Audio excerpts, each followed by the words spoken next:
कभी बड़ी खबर, कभी तेज खबर, कभी ताजा खबर, कभी पहली खबर। इस शोर और भागम भाग में दब जाती है असली खबर।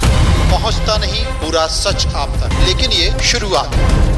उठाएगा हर हकीकत से पर्दा, लगेगी सच्चाई और भरोसे पर मुहर। एक बार फिर आपके हक के लिए बुलंद करेगा आवाज। नमस्ते, आप सभी दर्शकों का बहुत बहुत स्वागत अभिनंदन करते हैं। आज हमारे बीच बैठी हैं रीवा विधानसभा में आने वाला त्योथर, जिसमें मंजुला सिंह है। मंजुला सिंह से मैं पूछना चाहूँगा, पहले परिचय लेना चाहूँगा इनसे सबसे पहले कि मंजुला सिंह, सबसे पहले परिचय हमारे दर्शकों को बताइए कि आप कहाँ से आती हैं और आपका सबसे पहला काम क्या है। सबसे पहले सभी दर्शकों को और आपको भी हाथ जोड़कर प्रणाम। मैं त्योथर विधानसभा से रीवा जिले के अंतर्गत आता है। मैं वहाँ की रहने वाली हूँ और मैं आम आदमी पार्टी में काम करती हूँ। वर्तमान समय में मैं लोकसभा सह सचिव के दायित्व पर भी हूँ और त्योथर विधानसभा के अंतर्गत ही एक छोटा सा गांव आता है अंतरेला 11, मैं वहाँ की रहने वाली हूँ। मंजुला जी, मैंने देखने को आया है कि त्योथर में बाढ़ की समस्या सबसे ज़्यादा रहती है जी। तो कैसे बाढ़ की समस्या से आप लोग जूझती रहती हैं और किस तरह से आप काम करती हैं जब बरसात का समय आता है।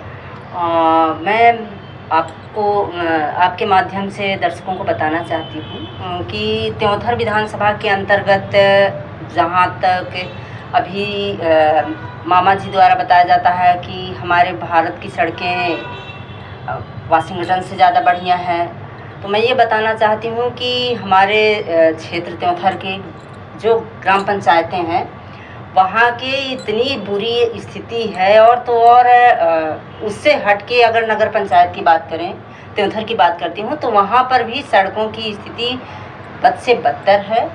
और दूसरा, बाढ़ की समस्या से जो आपने बोला, तो सबसे ज़्यादा बाढ़ से हम लोग प्रभावित होते हैं। तो हमारी वहाँ पर एक हॉस्पिटल है और सबसे ज़्यादा दुखद ये रहता है कि जब वो हॉस्पिटल डूब क्षेत्र में आती है और बाढ़ आती है तो हॉस्पिटल तक पानी आ जाता है और डूब जाती है, लगभग 5-6 फीट तक वो डूबती है। उस दरमियान जो असुविधा होती है सबसे बुरी होती है।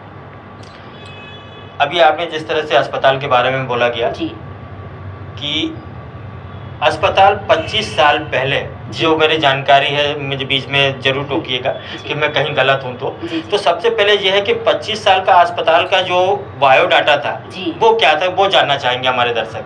सर, आज से 25-30 साल पहले स्वर्गीय माननीय श्री राम लखन सिंह जी ने 100 बिस्तर की हॉस्पिटल मंजूर कराई थी। उस समय 100 बिस्तर हॉस्पिटल की ज़रूरत थी। तो 25 साल से अनवरत जगह के अभाव में हॉस्पिटल यहाँ बनेगी वहाँ बनेगी ये चर्चाएं होती रहीं, हॉस्पिटल बनी नहीं। वर्तमान समय में शिवराज सिंह चौहान जी, हमारे लाडले भाई, जो हम लोगों को लाडली बहन कहते हैं, मैं उनसे ये पूछना चाह रही हूँ कि यदि आज उसी स्थान पर बन रही है हॉस्पिटल, तो यदि उसी स्थान पर हॉस्पिटल बननी थी तो 25 साल पहले क्यों नहीं बनी। 25 साल के बीच में जितनी इलाज के अभाव में, हॉस्पिटल के अभाव में मौतें हुई हैं, किसी की माँ, किसी की बहन, किसी का बेटा, कोई अजन्मा बच्चा जो काल के गाल में समा गए हैं, तो उनकी मौत का जिम्मेदार कौन है। मैं मामा जी से ये ज़रूर पूछना चाहूँगी, यदि आपको वहीं पर हॉस्पिटल बनानी थी तो 25 साल पहले बना देते। दूसरी बात ये कि 25 साल पहले, 30 साल पहले हमारी ज़रूरत 100 बिस्तर की थी। आज हमारी ज़रूरत हो गई है कम से कम 500 बिस्तर की, क्योंकि 30 साल पहले मैं अकेली थी, आज मेरा परिवार 7 लोगों का हो चुका है। तो पॉपुलेशन के अनुसार आज कम से कम 500 बिस्तर की हॉस्पिटल होनी चाहिए। और मेरी शिवराज सिंह चौहान जी से अपील है कि हर विधानसभा में, जितनी भी विधानसभाएं आती हैं, हर विधानसभा में यदि ये स्वास्थ्य सुविधा उपलब्ध करा देते हैं। तो आज मैं संजय गांधी हॉस्पिटल में होके आई हूँ, वहाँ पर मैंने देखा है कि एक बेड पर नहीं, कई सारी बेडों पर, एक ही बेड पर 2 प्रसूताएँ हैं। एक तो वो उतनी दूरी का सफ़र तय करके आती हैं, हमारे कटरा की वो प्रसूता है जिससे मैं मिलने गई थी, तो यदि एक ही बेड पर उनको करना है तो वो हर विधानसभा में बना देते, तो आज वो महिला यहाँ नहीं आती, अपने विधानसभा में होती, वहाँ की हॉस्पिटल में इलाज का लाभ ले रही होती। परिस्थिति आज एक तो इतना लंबा सफर तय करके आए, उसके बाद भी इस तरह की सुविधा मिले तो बड़ा निंदनीय है। मंजुला जी, मैं आपसे पूछना चाहूँगा जी कि विधानसभा, रीवा विधानसभा से त्योथर विधानसभा का जो रास्ता है वो कितने किलोमीटर का है? मैं दर्शकों को बताना चाहती हूँ कि यहाँ रीवा विधानसभा से त्योथर विधानसभा की दूरी 80-85 किलोमीटर है, लेकिन विधानसभा से दूरी 60 किलोमीटर 40 किलोमीटर इतनी दूरी और ज़्यादा है। तो कुल मिलाकर के 130-40 इतने किलोमीटर दूर से मरीज आते हैं यहाँ रीवा। तो ये समस्या सर इतनी जटिल है जो मैं आपको बता नहीं सकती। इतनी सारी समस्याओं से जूझ रहे हैं हम। मैं आपको बताना चाहती हूँ कि मैंने अपने आँखों के सामने प्रसूताओं को दम तोड़ते हुए देखा है इलाज के अभाव में। एक प्रसूता को मेरे सामने ही उसको रेफर किया जाता है, दूसरे दिन पेपर के माध्यम से सुनने को आया कि चच्चा और बच्चा दोनों दुनिया से विदा हो गए। और फिर तीसरे दिन एक पेशेंट आता है एक्सीडेंट का, 16-17 साल का बच्चा था। जहाँ से मैं प्रेरित होकर के, जहाँ से मैं दुखी होकर के उस दुख को अनुभव किया और आज मैं आपके बीच बैठी हुई हूँ, तो मैंने वहाँ पर देखा कि उस बच्चे को ब्लड निकल रहा था और वो हॉस्पिटल ले जाते मुझे नहीं लगता कि वो बच पाया होगा। यदि बच गया होगा तो बहुत बड़ा भाग्यशाली रहा होगा। तो आज त्योथर विधानसभा इतनी बुरी स्थिति में है। त्योथर विधानसभा में आज मैं लगभग 10 साल से, मेरे पास रिकॉर्ड रखा है, 10 साल से मैं एक महिला चिकित्सक के लिए डिमांड कर रही हूँ। मैंने सबसे अपील करी, अभी एसडीएम साहब से अभी 4-5 महीने पहले मैंने अपील करी कि सर यहाँ महिला चिकित्सक उपलब्ध करा दीजिए, जिससे महिलाओं को जो दिक्कत आती है वो दिक्कतों का सामना ना करना पड़े। एक दिन मैं हॉस्पिटल में रह के देखी हूँ कि प्रसव के बाद महिलाओं को बहुत बड़ी समस्या आ रही, क्योंकि जो प्रसव हो रहे हैं वो एक अच्छे डॉक्टर की निगरानी में नहीं हो रहे हैं। इससे अच्छा तो पहले होता था जब घर में हमारी चाची, दादी, माँ होती थी और घर में प्रसव होता था तो उनको संवेदना होती थी कि हमारे घर की बेटी है, बहन है, बहू है। तो वो आज के समय से पहले ज़्यादा सुरक्षित रहता था। आज जब उनका प्रसव हो रहा है उसके बाद समस्या क्यों बढ़ रही है? इसका मतलब है बहुत बड़ी लापरवाही है, एक अनुभवी चिकित्सक नहीं है। इसकी वजह से महिलाओं को बहुत प्रताड़ित होना पड़ रहा है। पर बीच में मैं ये भी बताना चाहूँगी, एसडीएम साहब जो एक बहुत ही जिम्मेदार पद पर हैं, उनसे हमने जब डिमांड करी तो उनका कथन था कि मैडम आप बताओ किसको ला दें। तो मैं ये कहना चाह रही हूँ, जब मुझे ही लाना था तो आपकी ज़रूरत क्या थी? मैं ही सब कर लेती। लेकिन उनका ये गैर जिम्मेदाराना शब्द मुझे बिल्कुल भी नहीं अच्छा लग रहा है। उनको अपने इस शब्द को भी, एसडीएम साहब को भी समझना होगा कि इस तरह की बातें वो नहीं कर सकते। दूसरा ये कहना चाहूँगी कि यदि कोई समस्या है, उनका कहना था कोई यहाँ आना नहीं चाहता, दूसरा शब्द उनका था कोई आना नहीं चाहता। क्यों? जो वजह है वो वजह समाप्त कर दो, डॉक्टर आए। और डॉक्टर क्यों नहीं आएगी? अब यदि आप लाओगे तो आएगी क्यों नहीं? जब आप त्योथर में आई थी जी, बहू बन के, जी, त्योथर की बहू बन के आई थी, जी, उस समय समस्या क्या थी? और वो समस्या आज तक सीमित है। उस समय कांग्रेस की सरकार थी, जी, आज भाजपा की सरकार है। जी। तो समस्या कांग्रेस में ज़्यादा थी कि भाजपा में ज़्यादा समस्या थी? दोनों ही आंकड़े आपने लगाए होंगे, अनुमान लगाया होगा। तराजू भला ही आपके पास नहीं है, लेकिन तराजू का जो वजन है वो आपने महसूस किया होगा। तो किस तरह से महसूस किया होगा वो हमारे दर्शक जानना चाहेंगे। सर, मैं आपको बताना चाहती हूँ कि जब मैं बहू बन के आई थी तो मैंने जिस गांव से मैं आती हूँ, जहाँ मेरी जन्मभूमि है, वहाँ पर मैंने सारी सुविधाएं देखी थी। एक गांव के बीच में पार्क, अच्छी सड़कें। मैं यूपी से आती हूँ, यूपी में पटेल नगर मेरा मायका है। और जब मैं यहाँ आई तो जस्ट उसके विपरीत थे। मेरे पापा जी आए थे, उन्होंने कहा बेटा बहुत रास्ता खराब है। तो हमने कहा पापा मैं टॉप 10 में ही हूँ, नंबर 1 पर और 10 पर। पहली बात, मैं जहाँ मेरा जन्म हुआ वहाँ पर नंबर 1 पर, और जहाँ मैं आई हूँ वहाँ पर आप ही कह रहे हैं। तो हम लोग जिस जगह पर हैं, कीचड़ गंदगी से सनी, आज भी मेरे गांव में सड़क नहीं है। आज भी मेरे गांव के अंदर जब घुसेंगे आप तो आज भी कहेंगे कि हम कितने साल पीछे हैं, बहुत पीछे। हमारे गांव से जस्ट बगल गांव है, एक मचकवा ग्राम पंचायत में आता है, इंदिरा आवास कॉलोनी है। वहाँ पर आज भी इस मंच के माध्यम इस आपके चैनल के माध्यम से मैं कहना चाहूँगी, आज भी वहाँ पर जब महिला प्रसूता होती है, जब डिलीवरी का टाइम आता है तो उसको, या कि कोई बीमार होता है तो आज भी उसको चारपाई पर लेके आना पड़ता है सड़क तक। तो कहने का मतलब ये है, उसको निकाल देते हैं कि जाओ, भाग्य में होगा तो लौट के आ जाना, वरना मैंने आपकी विदाई कर दी। तो ये स्थिति पहले भी थी, आज भी कुछ सड़कें बन गई हैं, लेकिन जो स्थिति है आज भी वही है, चाहे वो कांग्रेस का समय रहा हो चाहे बीजेपी का। दूसरा, हॉस्पिटल की बात करूं तो कांग्रेस का भी शासन था, उन्होंने भी इस पर नहीं ध्यान दिया। और आज बीजेपी का शासन है, 18 साल से है। आज 18 साल के बाद भी हम वहीं पर हैं जहां पहले थे। अभी वर्तमान समय में हमें बताया गया कि हम 50 बेड की इस समय के जो वर्तमान विधायक जी हैं, आदरणीय श्री श्यामलाल द्विवेदी जी हैं, उनके द्वारा बताया गया कि हम 50 बेड की हॉस्पिटल बना रहे हैं। बहुत ढिढोरा पीटा गया। मैं ये पूछना चाहती हूँ, 20 बेड की हॉस्पिटल तो पहले से थी, और आज 30 बेड की बना के आप क्या बताना चाह रहे हो? हमारी आबादी यदि मैं अपने हिसाब से जोड़ूँ तो 7 गुना 6 गुना। तो आज आबादी जितनी हो गई उसके हिसाब से कम 500 बेड की होनी चाहिए, लेकिन आप 50 पर बहुत खुश हो रहे हो।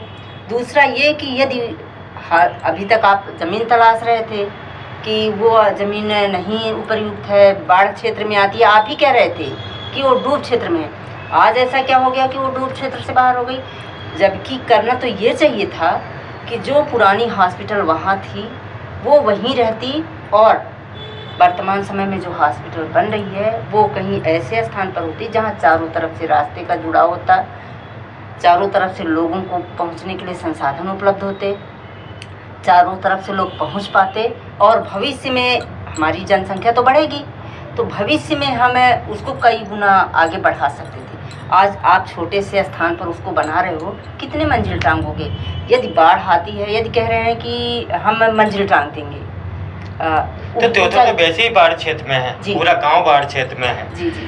तो आपके विधायक जी क्या आगे दर्शाना चाह रहे हैं कि वो त्योथर ही बाढ़ क्षेत्र में है, तो चाहे वो 10 मंजिला बना लें, चाहे वो 1 मंजिला लेकिन इंतजार आपको 25 साल पहले जो किया था भाई, आप 25 साल बाद भी इंतजार कर रहे हैं। ये चाह रहा हूँ, मैं पूछना चाहूँगा कि 25 साल और अब 25 साल, उस बीच में जो मौतें हुई हैं उसके जिम्मेदार कांग्रेस की भाजपा? दोनों, कांग्रेस और भाजपा दोनों। भाई पहले कांग्रेस की सरकार थी, यदि कांग्रेस के समय में ही हॉस्पिटल मंजूर हुई थी तो उनको बना देना चाहिए था, और फिर जब भाजपा आई, कांग्रेस गई तो भाजपा को कर देना चाहिए था।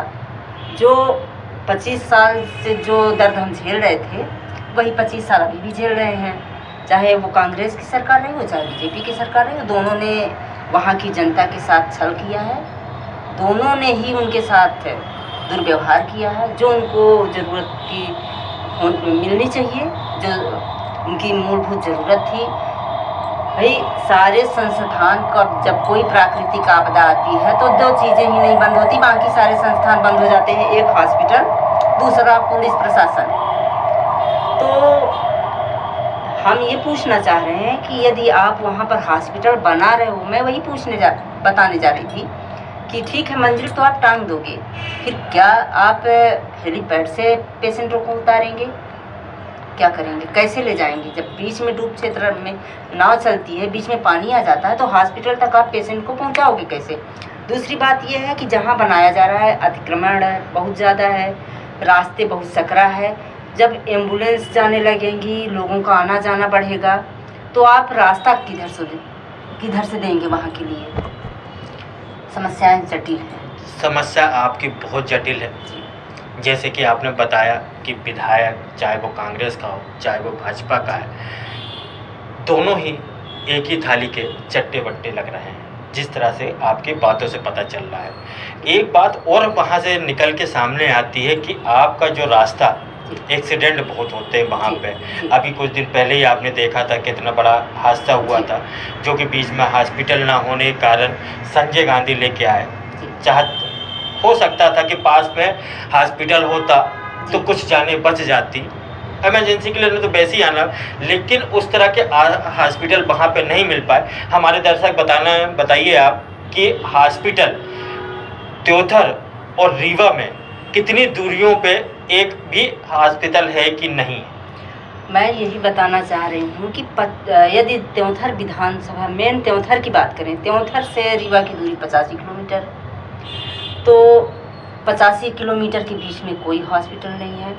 और मैं ये कहना चाह रही हूँ कि यदि 100 बिस्तर की हॉस्पिटल जब वहाँ होगी तो सारी सुविधाएं तो उपलब्ध होंगी, इमरजेंसी के लिए भी उपलब्ध होंगी। सबसे बड़ी बात है इमरजेंसी के लिए तो वहाँ होना चाहिए, रेफरल केंद्र बने संजय गांधी। मेरी यही डिमांड है आपके चैनल के माध्यम से। मैं जो वर्तमान सरकार है उससे, यदि भविष्य में कोई दूसरी सरकार आती है उससे भी कहना चाहूँगी कि अभी जो संजय गांधी है, हर विधानसभा में आप 500 की बिस्तर हॉस्पिटल बनाइए, 500 बिस्तर की, और रेफरल केंद्र आप जो जबलपुर भेजते हैं उसको रीवा करिए। रीवा का पैसा रीवा में रहे, क्षेत्र का पैसा क्षेत्र में रहे, तो क्षेत्र का भी विकास होगा और लोगों को सुविधा भी मिल जाएगी और लोग खुशहाल भी होंगे और जो अकाल मौतें हो रही वो भी रुक जाएंगी।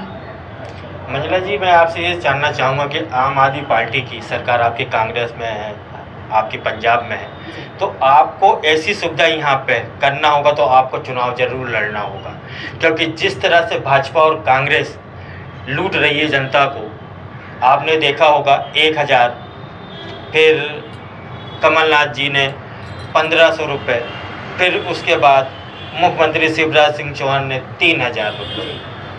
तो ये ऐसा नहीं लग रहा है कि रेवड़ी बांट रहे हैं ये लोग? सर, ये पूरा का पूरा लॉलीपॉप है, ये चुनाव के लिए कह रहे हैं। मैं ये पूछना चाहती हूँ कि आपकी 18 साल से सरकार है, आपने अभी तक क्यों नहीं ध्यान दिया कि आपकी लाडली बहन भी है और उसको भी ज़रूरत है, उसको दिया जाए। फिर मैं कांग्रेस से भी पूछना चाहती हूँ कि बीच में आपकी 18 महीने की सरकार, लगभग 18 महीने की सरकार आई थी, 15 महीने की, तो आपने तब क्यों नहीं किया? तब भी आपको कर देना चाहिए था। ठीक है, आप जो प्रोसेस अभी शुरू कर रहे हैं तब कर दिए होते और लोगों को लगता कि हाँ आप अच्छा कर रहे हैं, वो महिलाओं को दे रहे हैं। आज तो चुनाव का समय आ गया, चुनावी समर है, उसमें आप ये खेला खेल रहे हैं। दिल्ली सरकार की बात करूं, दिल्ली सरकार को भी मैंने देखा, पंजाब को भी देखा है, दिल्ली सरकार के मोहल्ला क्लिनिक को भी मैंने देखा है, दिल्ली सरकार के सरकारी स्कूल को भी मैंने देखा है। तो जो सुविधाएं वहाँ मिल रही हैं और यहाँ भी मिलनी चाहिए। और मैं आपको आपके चैनल के माध्यम से बताना चाहती हूँ, पूरे दर्शकों को बताना चाहती हूँ, आम आदमी पार्टी 230 की 230 विधानसभा पे चुनाव लड़ेगी और पूरी दमदारी के साथ लड़ेगी। और मेरा मानना है कि लोग पसंद भी कर रहे हैं और हमारी सरकार भी बनेगी। ये थी मंजुला सिंह, त्योथर से आती हैं, त्योथर विधानसभा है, आम आदमी पार्टी की महिला मोर्चा से भी आती है।